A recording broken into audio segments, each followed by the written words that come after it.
दोस्तों आज के इस वीडियो में हम समझने वाले हैं कि अगर आप अपनी रेसिडेंशियल प्रॉपर्टी को बेचते हैं और उससे अगर आपको कोई कैपिटल गेन होता है जिसके ऊपर आपको टैक्स लग रहा है तो इस टैक्स को आप किस तरीके से बचा सकते हैं। आज हम बात करने वाले हैं section 54 of income tax act के बारे में, जिसके अंदर कैपिटल गेन एग्जम्पशंस के बारे में लिखा हुआ है। इस वीडियो में हम जानने वाले हैं कि कौन कौन एलिजिबल है सेक्शन 54 के अंदर अप्लाई करने के लिए, कितना कैपिटल गेन एग्जम्पशन हमें मिलता है इस सेक्शन के अंदर, क्या मैंडेटरी कंडीशंस है सेक्शन 54 की एग्जम्पशंस पाने के लिए, साथ ही कैपिटल गेन अकाउंट स्कीम क्या होती है और क्या क्या कंडीशंस है हमें फुलफिल करनी होगी कैपिटल गेन अकाउंट स्कीम के अंदर। और अगर आप अपने हाउस प्रॉपर्टी को 3 साल के अंदर अगर बेच देते हैं तो आपको क्या कंसिक्वेंसेस होंगे, इस बारे में हम बात करेंगे। तो आज का वीडियो बहुत ही इन्फॉर्मेटिव होने वाला है, इसलिए इसे लास्ट तक ज़रूर देखें। और अगर चैनल को आपने सब्सक्राइब नहीं किया है तो इसे भी आप सब्सक्राइब कर लें। अब शुरू करते हैं आज का वीडियो और बात करते हैं सेक्शन 54 की। सेक्शन 54 ये कहता है कि अगर आपके पास कोई रेसिडेंशियल प्रॉपर्टी है और उसे आपने बेच दिया है पिछले साल के दौरान और उससे आपको अगर कोई गेन हो रहा है, उस गेन को अगर आप कहीं और इन्वेस्ट करते हैं रेसिडेंशियल प्रॉपर्टी के अंदर ही, मतलब आप कोई एक और रेसिडेंशियल प्रॉपर्टी खरीदते हैं उस गेन के पैसे से, तो आपको जो कैपिटल गेन टैक्स लगना है यहाँ पर वह नहीं लगेगा।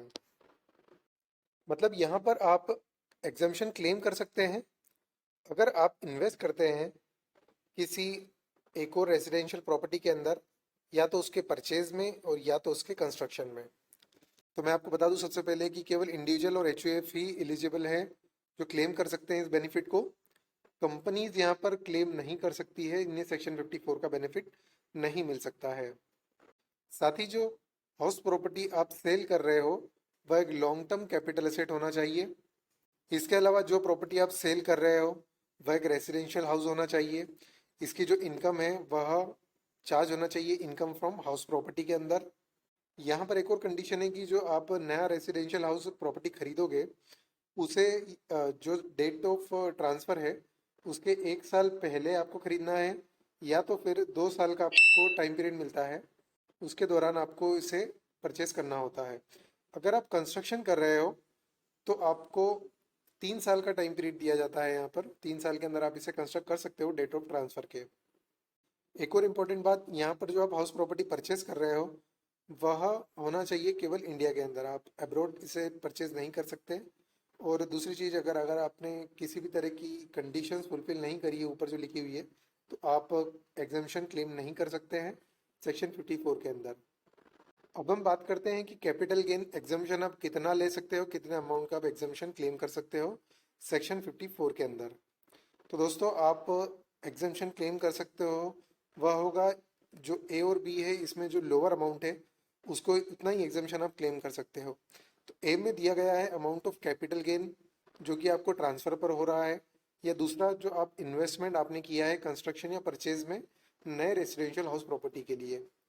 इसे हम एक एग्जाम्पल के रूप में समझते हैं। मान लीजिए आपने अपना हाउस सेल किया और आपको 35 लाख रुपीज़ का यहाँ पर आपको गेन हुआ है। इसमें से आप केवल 20 लाख रुपए का ही इन्वेस्टमेंट करते हो नए हाउस प्रॉपर्टी को परचेज करने के लिए। तो ऐसे में केवल आपको जो एग्जाम्पशन मिलेगा वो 20 लाख रुपए का ही मिलेगा, और ऊपर के जो 15 लाख रुपए का जो आपको गेन हुआ है उसके ऊपर आपको टैक्स देना होगा। अब बात करते हैं क्या क्या मैंडेटरी कंडीशंस है सेक्शन 54 में एग्जाम्पशन क्लेम करने के लिए। तो सबसे पहली बात तो ये है कि जब आप अपने हाउस प्रॉपर्टी को सेल कर रहे हो तो आपको एक नया रेसिडेंशियल हाउस प्रॉपर्टी आपको खरीदना होगा या कंस्ट्रक्ट करवाना होगा ताकि आपको इस सेक्शन का बेनिफिट मिल सके। साथ ही यहाँ पर एक टाइम लिमिट भी दी गई है कि आपको जो परचेज़ करना है वो या तो डेट ऑफ ट्रांसफ़र के 1 साल पहले परचेज़ करना है, या तो फिर आपको 2 साल का टाइम पीरियड मिलता है सेल करने के बाद में, इसके अंदर आपको परचेज़ करना होता है। और अगर आप कंस्ट्रक्शन कर रहे हो तो आपको पूरे 3 साल का टाइम यहाँ पर गवर्नमेंट देती है। आप 3 साल के अंदर इजीली इसे कंस्ट्रक्ट कर सकते हैं और एग्जेम्पशन क्लेम कर सकते हैं। एक और बात यहाँ पर ध्यान रखें, यहाँ पर केवल आपको एक ही हाउस प्रॉपर्टी खरीदना है, एक से ज़्यादा हाउस प्रॉपर्टी आप कंस्ट्रक्ट या परचेज नहीं कर सकते हैं। चलिए दोस्तों जानते हैं कि क्या होता है कैपिटल गेन अकाउंट स्कीम और इसका क्या बेनिफिट है।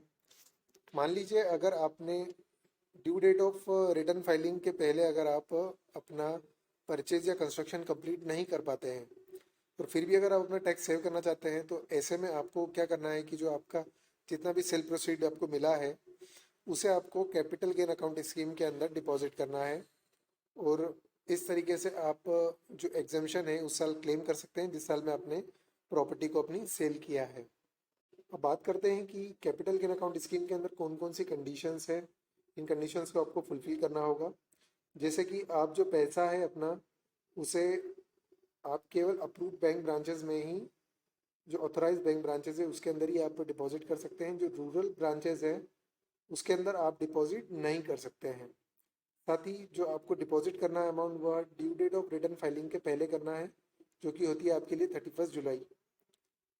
और जो पैसा आपने डिपॉजिट किया है उसे आप यूटिलाइज कर सकते हैं केवल परचेज या कंस्ट्रक्शन के लिए, जो आप नया हाउस परचेज या कंस्ट्रक्ट करना चाहते हैं।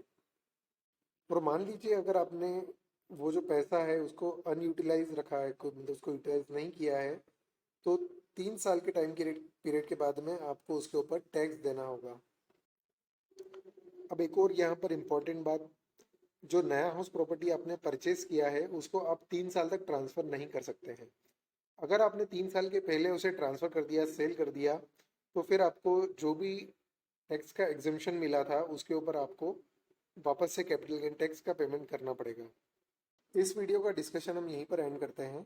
आई होप आपको सेक्शन 54 अच्छे से समझ में आया होगा। इसके अंदर हमने eligibility, amount of capital gain exemption, mandatory conditions, capital gain scheme से रिलेटेड हमने बहुत सी बातें करी हैं।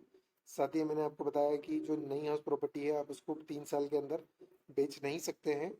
आई होप आपको ये सारी चीज़ें समझ में आ गई होगी और आज के बाद जब भी आप अपना रेजिडेंशियल हाउस प्रॉपर्टी बेचेंगे तो सेक्शन 54 का इस्तेमाल करके आप अपने कैपिटल गेन जो टैक्स है उसे सेव कर सकते हैं।